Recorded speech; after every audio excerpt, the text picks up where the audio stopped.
Coach Gundy, Mike Clef, WLFI TV in West Lafayette, Indiana. Congratulations on your bowl berth. Just your general thoughts, Coach Gundy, on Purdue when you've scouted them and what you've seen on tape from the Boilermakers. Well, it was interesting watching their games a month ago or however long it's been, and that at times Purdue played very, very well against really good opponents, and they probably feel the same way that we do. That they wish they would have had some games back, but there was very quality opponents that they went up against in the season and played very good, and they can make plays on offense. They spread you out and obviously going to try to run the football, and then defensively want to attack and blitz and force the offense to make plays. So I think it's very interesting, the game tomorrow, the concept of kind of where we're at as a football team and obviously where Purdue may be. And as you watch the bowl games over the last week, there's no question that I'm not sure anybody really knows how the teams are going to play. But as I said earlier, we're looking forward to the game.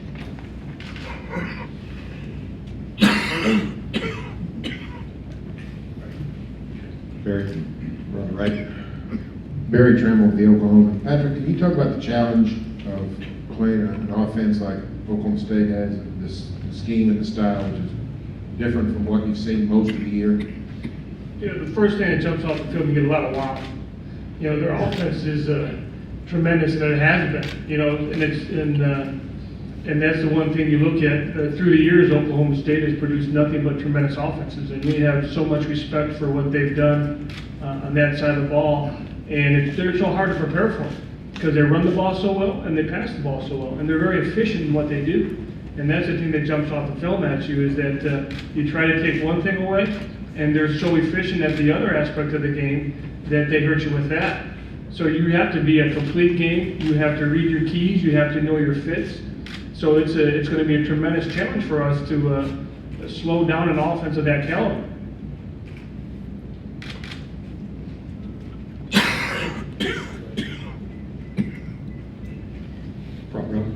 Thank you, Bob Barry, NBC Oklahoma City. Coach Gundy, last year 12-1 Fiesta Bowl. This year you're here. You said you'd like to have some games back. Has it been easier though as the week's gone on to get your team, excited about this? Because a lot of us felt maybe you were snubbed in the Big 12 selection process, falling down the chain. Is it more momentum building as the week's gone on for this game? Junior, I don't really think so. I feel like that our players were excited to be around each other for another month and playing a game. And I mentioned this when those questions were asked several weeks ago that I coached 11 years and never had an opportunity to play in a bowl game. And so I tried to stress the feelings and the opportunity for our players and certainly our coaches. And I feel like that they've handled it very well. I don't think there's any question when we start the season, we all have goals that we'd like to reach, but in college football, there's only a few of those teams that reach those goals. And I think it's important as coaches that we continue to instill in our players that the competition, the development of them as not only football players, but young men is very important. And I think they've handled it really well. And they've watched the tape, and they've seen Purdue on tape, and they know the challenge that we have at hand. And so for that reason, I think they've prepared well, and they're looking forward to the game. Very good. In the center on left there. Coach Higgins, Stephen Hawkins with the AP. Your team obviously had a rough stretch with the 5-game losing streak, including a couple of tough losses. But talk about how you guys handled it, falling back, won the 3 games just to get bowl eligible and get here and what it means. Yeah, again, we were disappointed when we lost that 5-game stretch because we felt that we had played really well at Ohio State, and that game that led to playing a really terrible first half at Minnesota. So that one loss, I don't think as coaches we did a really good job of bringing our team back to play against Minnesota. That led to 2 losses, and that's one thing that you can't have. But after that game and after the Penn State game, they kind of realized if we're going to do what we set out to do this year was to become bowl eligible. They knew that the last 3 games it was a must for us. So every game was a championship game, so to speak. They knew you're one and done. So they took ownership of the process, and they fought hard. And the thing about those guys over there, they became leaders, they're resilient, and they fought every inch of the way. And the game that they had to win, you know, they did something that hadn't been done at Purdue in over 20 some odd years when they went to Iowa, beat Iowa, and then win 2 consecutive Big Ten road games. That hadn't been done in a long time either. And then to beat Indiana at home for the bucket. You know, those rivalry games, you never know how they're going to go. But you know, all the credit goes to them because they took ownership of the process. They decided to accomplish the goals that they set out to accomplish, and they did. So we're very proud of them.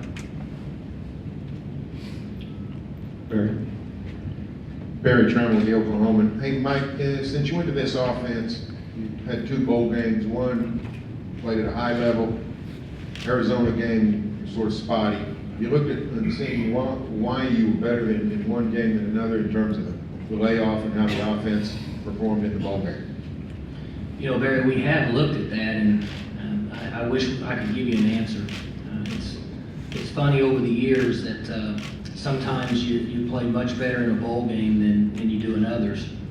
And I think as coaches, I know our coaching staff, that if we were able to come up with the key ingredients for success, we'd have quite a product there. But sometimes the players are more motivated to play in a bowl game. They study, they practice hard, they stay focused. And I think there's teams, just in my history in playing in bowl games as coaching in bowl games, I should say, there's teams that aren't as motivated, and it really comes down to that. That the players have to decide that the game's important, and we try to stress that. And just like Coach Higgins says, exactly right. We talk to our team all the time. It's really about the players.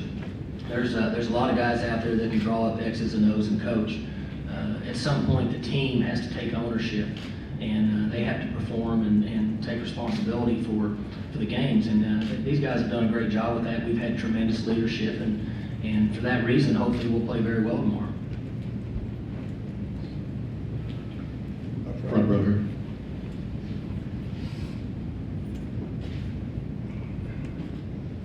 Stacey Clardy with Gold and Black Illustrated. Coach Gundy, in watching film of K1 Short for Purdue, what has impressed you? The number 93, the big defensive tackle. Well, he's a very good player. You hear a lot about NFL opportunities, and if the NFL are looking for big guys that can run and make plays and have good reach and have some power and have success and good lung capacity. It seems like that he plays for the majority of the game with great effort, and so he's no doubt a very, very good football player, and has had success. And it's interesting, as Coach mentioned, the Ohio State game, and which was one that we thought was really interesting because I mean, you can say what you want, but Purdue really beat Ohio State at Ohio State, and they went the length of the field in like 37 or 47 seconds, and then converted and ended up beating them. But for the most part, Purdue controlled that football game, and I thought it was controlled by those guys up front. With certainly him playing a big part in it. The back here. Steve Hunt, Dallas Morning News. Coach Gundy, I was just wondering what you expect to see from the Purdue secondary as far as mixing up coverages and everything against you guys. We only can go on what we see on tape. I think that bowl games allow coaches more time to draw up plays and schemes. I'm not sure that that's always beneficial. I think at times we outcoach ourselves, but I know at Oklahoma State we only have a certain way that we can do and execute our schemes and our plays, and so we go off the tape, and Purdue's corners and safeties like to challenge receivers, and have had success with that during the year, and so we would expect them to play the same way they have, especially up through the last 3 or 4 games when they played very well. Front row.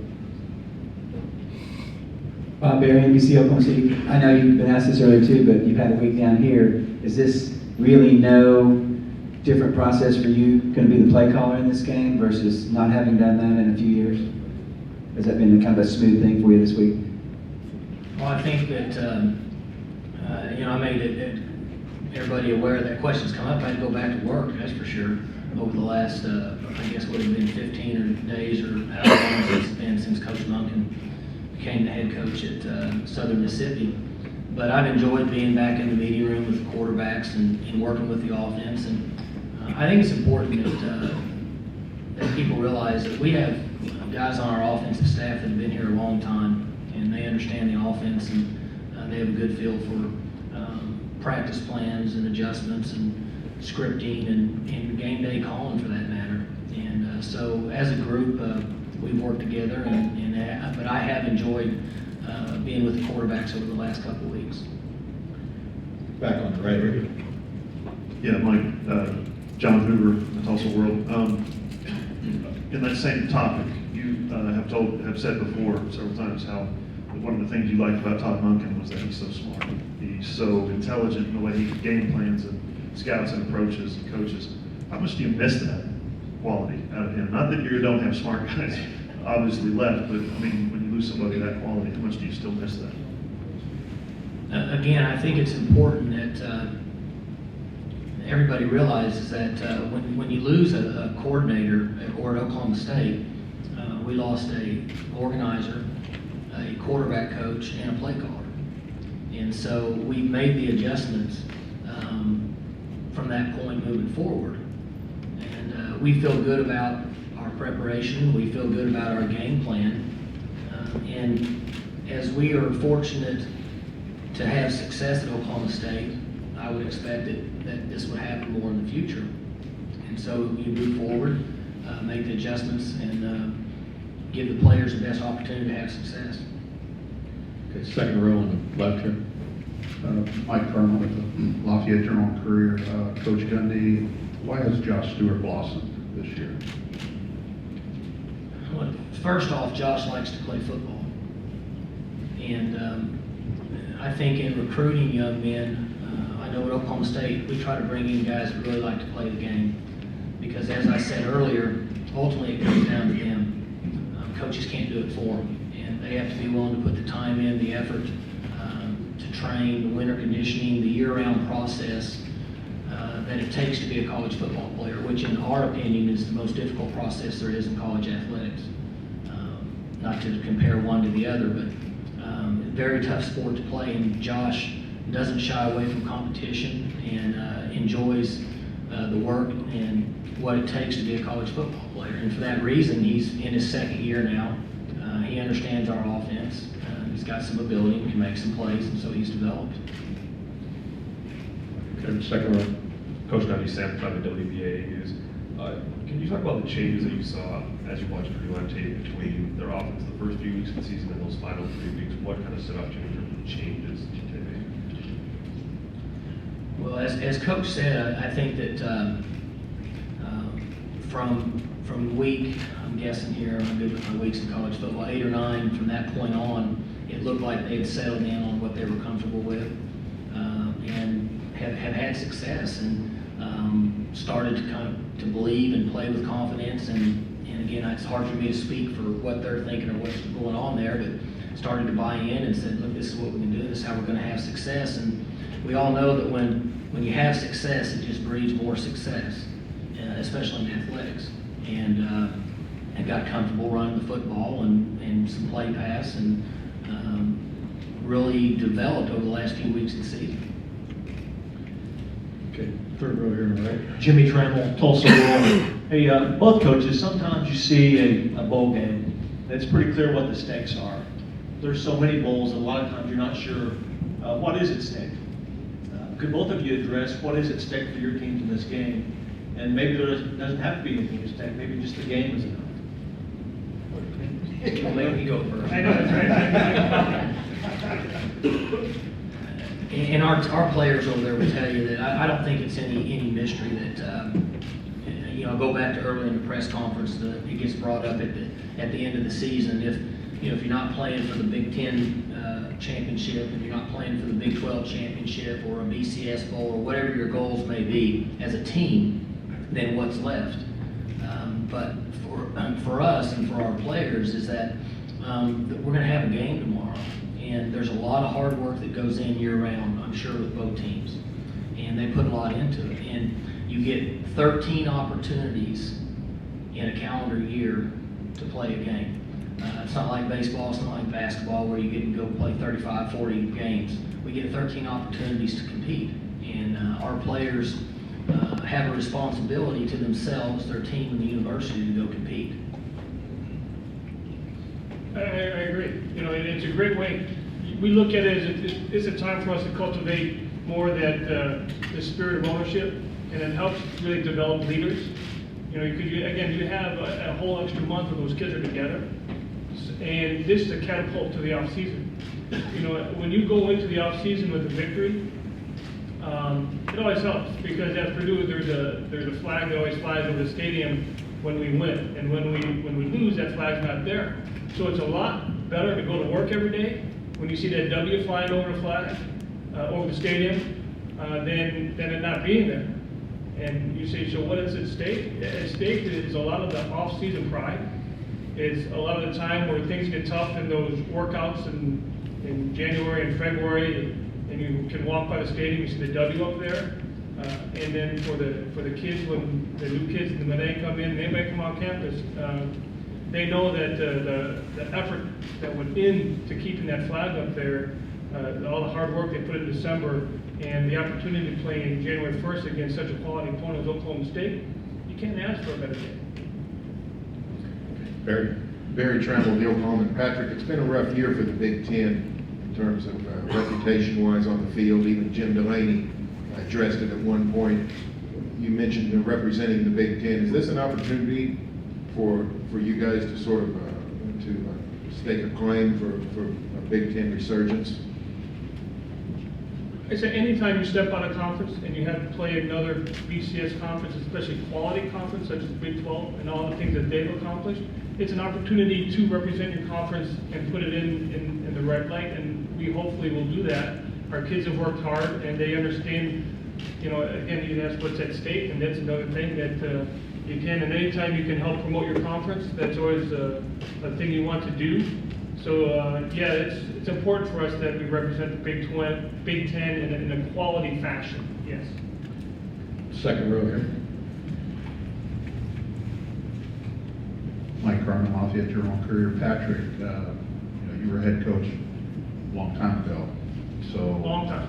And Nothing like this. The only thing that we had at a press conference when I was at William Penn University was probably one person and me sitting in the room. That was our press conference. but my question is, you'll be giving a pregame speech tomorrow to the team. I guess what will be your message to them? Just go out and have fun and win. What are we here for? You know, again, pregame speeches last for how long? Probably from the time you close your mouth to the time the last guy walks out of the locker room. So our kids, that's the pregame speech, and it's for them. So that's about it. Front row. Coach Bob Berry, ABC Oklahoma City. Tell us about Robert Marr. He's had an interesting journey. His college career, he's landed in West Lafayette. Just tell us about his game and what you expect out of him in this contest. Man, you could write a book about Robert. You know, started off one of the best quarterbacks, if not the best quarterback coming out of high school, signed with Miami, and then he got injured at Miami, ran into, did some coaching changes and stuff like that there, and ended up, got into a car accident, got a knee, came here, got a knee, got another knee. Man, he's just such a unique individual, and he's overcome such adversity, and he's done it with class. He's got his degree, and that's the main thing. Sometimes you forget that these kids are still students, and all those kids sitting over there in that chair, they're all graduates right now. And then that's a fantastic thing when you get a degree from Purdue and you get to play Big Ten football. And he's done everything in a first-class fashion. He's been academic all Big Ten, which I'm sure he's real proud of. And he was kind of the catalyst the last 3 weeks to say, okay, let's go, because no one really thought after the Notre Dame game that he's going to take another snap for us. And with his resolve and his determination, he came back and he did a heck of a job. And I don't know if everybody knows this, but he set a school record this year for completion percentage. He was 66.2% completion percentage. And with the quarterbacks that had graduated from Purdue, you had Bob Greasy, Jim Everett, Drew Brees, the list goes on. And to be in that category, that says something about the kid's resolve. And over the last 3 games, he's had 7 touchdowns, 1 pick. He's taking care of the football. He's become a true leader, both on the field and off the field, and with the character of keeping kids in place. So he's been nothing but a credit to the student athlete. And I can say that with pride. And he's been someone that kids can look up to and say, you know, from how to overcome struggles. You know, from after you start to crawl, then you walk, then you trot, then you run. He's done it all. So he's been a pleasure to work with. Any more questions? Front row on the right. Ken Pingle, Ping Wi-Fi. A few years ago, people would scoff about social media. Now, you watch the NFL game, you've got a Twitter up there in the press box. I'm curious about what you tell your teams, to both coaches, about bulletin board material and what they put out there on the internet. Social media is a unique concept. And it can be used, as we know, it can be used for good, and it can be used for evil. Okay? Let me check my messages. I know Robert's checking his. Check trying to get in grad school. That's right. So, we always try to educate the young men that, you know, what you say can come back. And I'm going to say a quick story. We had Irving Fryer from the NFL come in and talk to our young men during preseason camp. And he pulled up some of the things that our men had on Facebook and on Twitter and made them stand up and read it. And some of it wasn't very flattering. And that was a real life lesson right there for them. It says, when whatever you put down, whatever you tweet, whatever you put on Facebook, it's there for everybody to see. So automatically, that becomes an image of who you are, what type of person you are. So you have to be very careful. It can be a great tool to promote your team, your university, your conference, and yourself as an individual. But it also do a lot of harm if not used properly. So that's an education we try to teach these young men. Well, Coach said it. We said the same thing, and we had discussions with our players and try to do the best we can to educate them, because it's here forever. It's, I've got 3 sons at the house, and one's 16, one's 11, and one's 8. And I tried to keep it away from them as long as I could. And now the 8-year-old's wanting to do it. So we think education is the way to handle it. Our players are allowed to be on Facebook and Twitter and whatever source of interaction that they feel like that they need to survive in the real world. And we try to educate them and handle it the right way and make the best of it. And over the last year, 2 years, I guess for that matter, they've really improved in how they've handled themselves on Facebook and Twitter. Time for one more question. Okay, looks like that. Oh, this will be the last question, right? Jimmy Trammell, Tulsa World. Hey, Coach Gundy, the last few years you've won the bowl game without really getting much going in the running game. I don't know if that same situation were to happen tomorrow, that you end up being a little more one-dimensional than you want. Are you comfortable with that, or not so comfortable? Well, I'm not comfortable with not running the ball. I would like to be able to have a balanced attack. I think that's pretty much common knowledge over the last, what would be 5 or 6 years at Oklahoma State, or maybe further back than that. And at times, run game doesn't work as well as you want it to, and Purdue's big guys up front can have an effect on that. I mean, the 2 guys they have playing inside are wide and they're physical, and so they have to be handled the best that we can, and if not, then you have to throw it some. But I think that we would certainly like to be able to run the ball, and gives you the best chance for success.